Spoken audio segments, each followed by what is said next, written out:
Hi hello guys. सर्वप्रथम तुम्हा सर्वांना गणेश चतुर्थीच्या खूप खूप शुभेच्छा.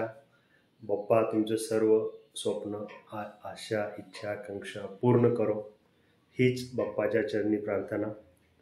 सो मित्रांनो, आज गणेश चतुर्थी जसे की बाप्पा आलेले आहेत.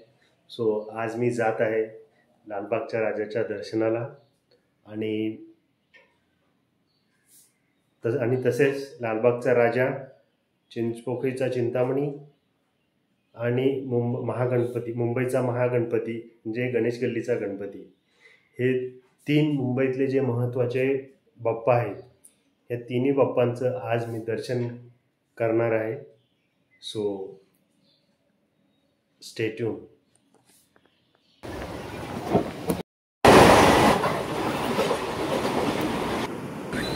आज सुट्टी असल्याने ट्रेनलाही गर्दी थोडी कमीच होती नेहमीप्रमाणे. मी भायखळ्याला उतरलो. भायखळ्याला उतरून परत चिंचपोकळीला गेलो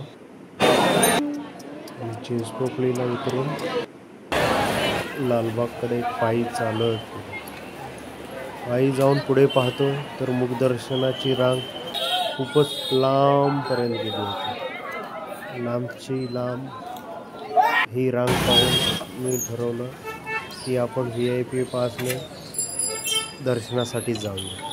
म्हणून मी माझ्या एका मित्राला फोन केला. त्याने VIP पासचा अरेंजमेंट केला. ही चरणस्पर्शाची रांग बहुतेक ही काल रात्री 12 वाजल्यापासून चालू झाली असेल. अगदी आपण म्हणू शकतो की 2 ते 2.5 किलोमीटर ही रांग आहे आणि जवळपास 8 ते 10 तास त्याला लागत असतील. आणि फायनली मला VIP पासमधून मिळालेली आहे. आता मी लालबागच्या आत मंडपात आहे. हे माझ्यासारखे VIP पास घेऊन आलेले भक्त मंडळी.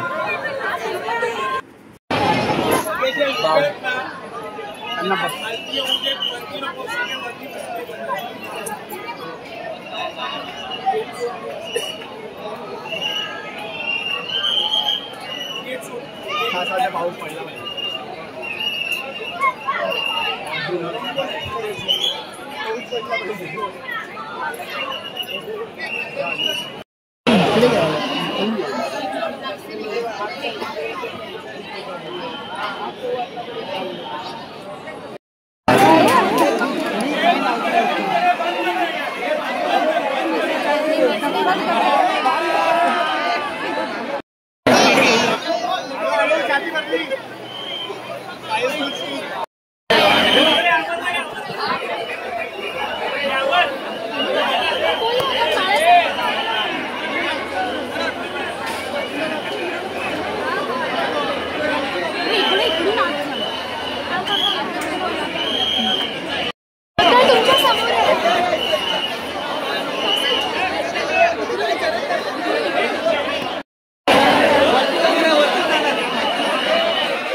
तर ही लाईन आहे VIP पास घेऊन आलेल्या चरणस्पर्श दर्शनासाठी आलेले लोक आहेत. हे सर्वांनी VIP पासने आलेले आहेत आणि इथे आम्हाला 8 तास याच स्टेशनमध्ये ठेवण्यात आले. 8 तासापर्यंत आम्हाला पुढे सोडलेच नाही. कारण आज मी न्यूजमध्ये पाहिलं तर खूप VIP लोक आले होते, VIP आणि सेलिब्रिटीज. सो त्या कारणाने आम्हाला वारंवार एक तास होल्ड करत होते. बाकीच्या लोकांना VIPच्या लोकांना सोडत होते. सो त्याच्यामुळे पब्लिक खूप वैतागली आणि ते जे कार्यकर्ते आहेत त्यांच्याशी हुज्जत घालायला आता सुरुवात झालेली होती.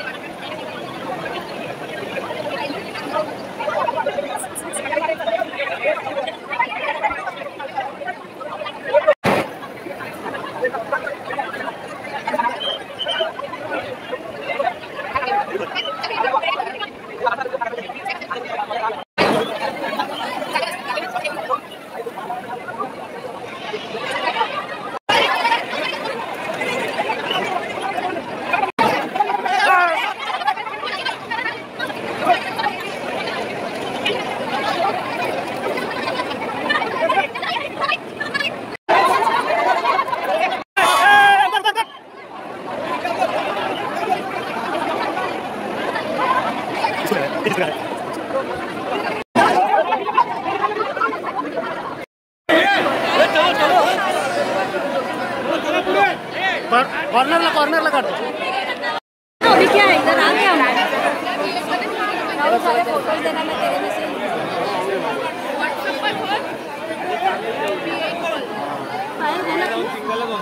चला line line line line line.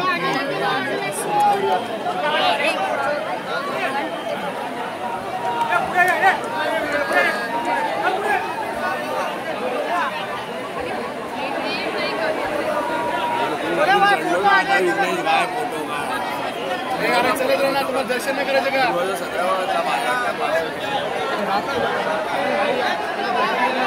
Single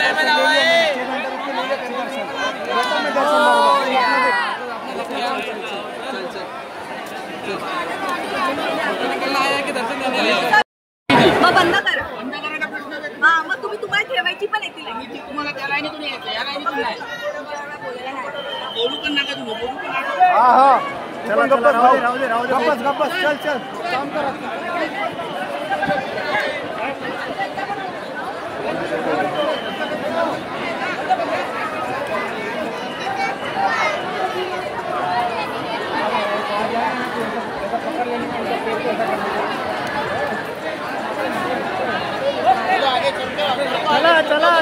चला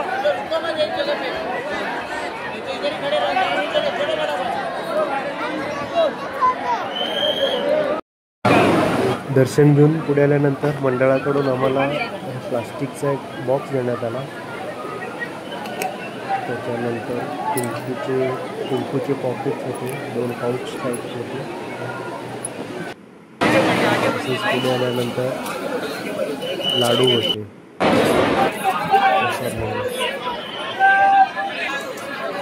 आणि ही बाहेरची रांग आम्ही जिथून सुरुवात केली होती ती रांग आता दर्शनासाठी खूप वाढली होती.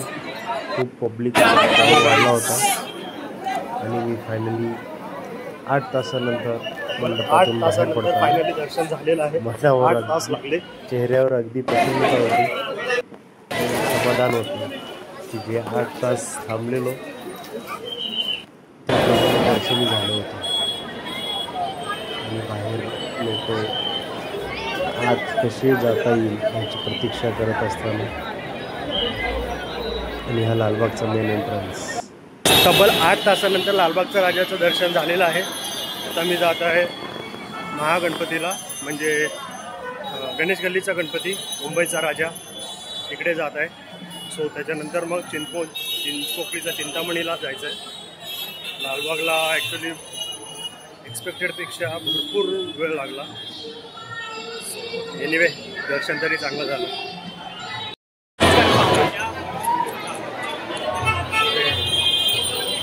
के इन लोगों को मैं खुद थक जाता हूँ।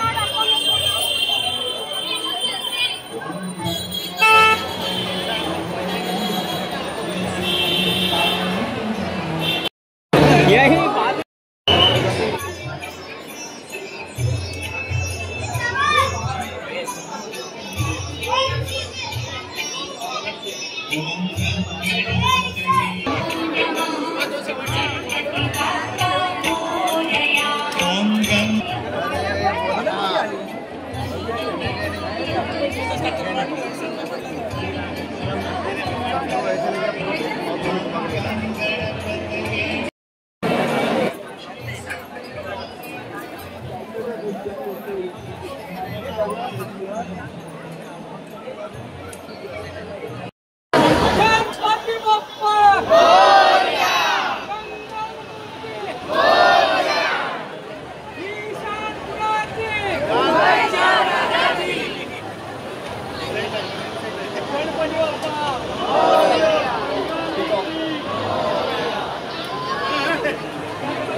लालबाग के राजे के दर्शन के लिए आई थी।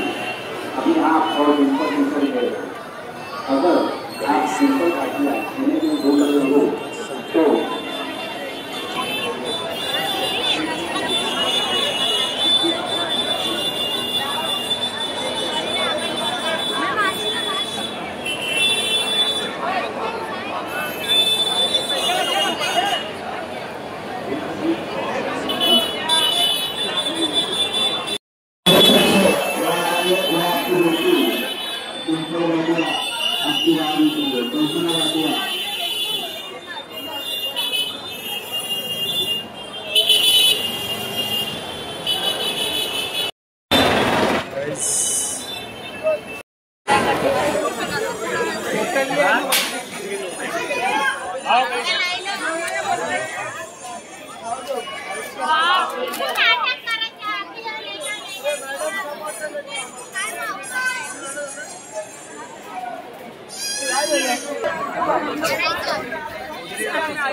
इकडे चल ना, एवढं तुला सांगतात तरी तू चप्पल आहे बघा. सर्व कार्यकारी सदस्यांना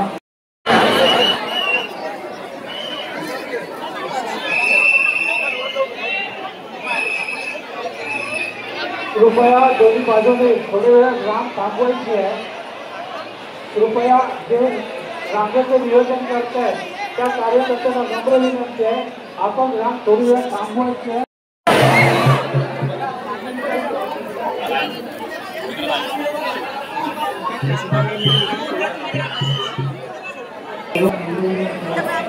थोड्या वेळाकरता आपण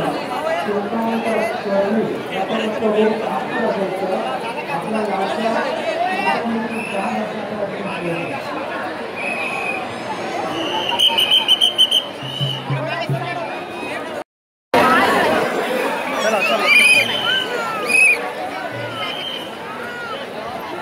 मित्रांनो, मी जसं सकाळी बोललो होतो त्याप्रमाणे लालबागचा राजा, मुंबईचा राजा म्हणजे गणेश गल्लीचा महागणपती आणि आपला चिंचपोकळीचा चिंतामणी, म्हणजे मुंबईतील तिन्ही महत्त्वाचे जे 3 गणपती आहेत त्या तिन्हीचे दर्शन आपण पहिल्या दिवशी मी घेतलेलं आहे. त्यामध्ये भरपूर वेळ गेला तो लालबाग, अर्थातच लालबागच्या राजाच्या दर्शनासाठी. ॲक्च्युली मी 8 वाजता पोचलेलो आणि 10 वाजेपर्यंत माझं मुखदर्शन झालेलं. पण मुखदर्शन करून जसं मी बाहेर आलो तसा एक V I P gate open होता. चरण स्पर्शासाठी जो जातो तो गेट ओपन होता आणि मी विचार केला की आता बाप्पा बोलवतोय तर जाऊ चरण स्पर्शासाठी. आणि मी परत चरण स्पर्शासाठी लगेच त्या लाईनमध्ये गेलो. 10 वाजता माझी चरण स्पर्शाची लाईन जी चालू झाली ती तब्बल 8 तासानंतर म्हणजे 6 वाजता संध्याकाळी, म्हणजे सकाळी 10 वाजता मी दर्शन चालू केलेलं, म्हणजे लाईनमध्ये रांगेत उभा होतो, तर संध्याकाळी 6 वाजता माझं लालबागच्या राजाचा चरण स्पर्श दर्शन झाला. त्याच्यानंतर लालबागच्या बाजूलाच जसे तुम्हाला माहिती आहे गणेश गल्ली आहे आणि गणेश गल्लीमध्ये आपला मुंबईचा राजा बसतो. मुंबईचा राजा त्याचं दर्शन लगेच म्हणजे 20-25 मिनिटामध्ये झाला आणि ते आवरून मी पोचलो चिंचपोकळीच्या चिंतामणीला. तिथे साधारण चिंतामणीच्या दर्शनासाठी माझा गेला अर्ध्या तासामध्ये चिंतामणीचा दर्शन झालं. सो 8 तास वेट करून उभं राहून ज्यावेळेस मी लालबागच्या राजाच्या स्टेजच्या समोर गेलो, ज्यावेळेस मी मूर्ती पाहिली आणि ते बाजूचं डेकोरेशन वगैरे जे पाहून, म्हणजे तुम्ही जेवढं थकून येता ते सगळं थकवा तिथे तुमचा गायब होतो आणि एक वेगळीच ऊर्जा तुम्हाला त्या मूर्तीमध्ये दिसते. प्रत्येक वर्षी ज्यावेळेस तुम्ही लालबागच्या राजाला अगदी जवळून पाहता तुमच्या त्यामध्ये एक वेगळीच ऊर्जा असते. ते पाहून मन अगदी प्रसन्न होतं. सो सेम याही वर्षी तोच अनुभव आला, तीच भावना होती लालबागच्या राजाच्या दर्शनानंतर आणि मन अगदी प्रसन्न झालं. शिवाय या तिन्ही गणपतीमध्ये सगळ्यात उंच गणपती जो होता तो आपला मुंबईचा राजा आणि गणेश गल्लीचा महागणपती जो आहे ती मूर्ती सगळ्यात उंच होती. आणि जर डेकोरेशन तुम्ही पाहायला गेलात, डेकोरेशन अर्थातच लालबागच्या राजाचा थोडासा उत्तम होता आणि चिंचपोकळीचा चिंतामणीचा सुद्धा उत्तम होता आणि गणेश गल्लीचा थोडासा ठीक होता. तर ही पहिल्याच दिवशी म्हणजे गणपतीच्या पहिल्याच दिवशी म्हणजे मुंबईचे तिन्ही महत्त्वाच्या गणपतीचं दर्शन झालेलं आहे. जसं सकाळी ठरवलं होतं संध्याकाळी त्याप्रमाणे टार्गेट पूर्ण झालेलं आहे आणि मनही अगदी प्रसन्न आहे दर्शन घेऊन. तुम्हीही लालबागच्या राजाच्या दर्शनाला जाताना मनाची तयारी करून जावा. दर्शनासाठी किती वेळ जाईल, लहान मुलांना घेऊन जाताना सुद्धा, म्हणजे मी तर म्हणेन लहान मुलांना घेऊन जाऊ नका.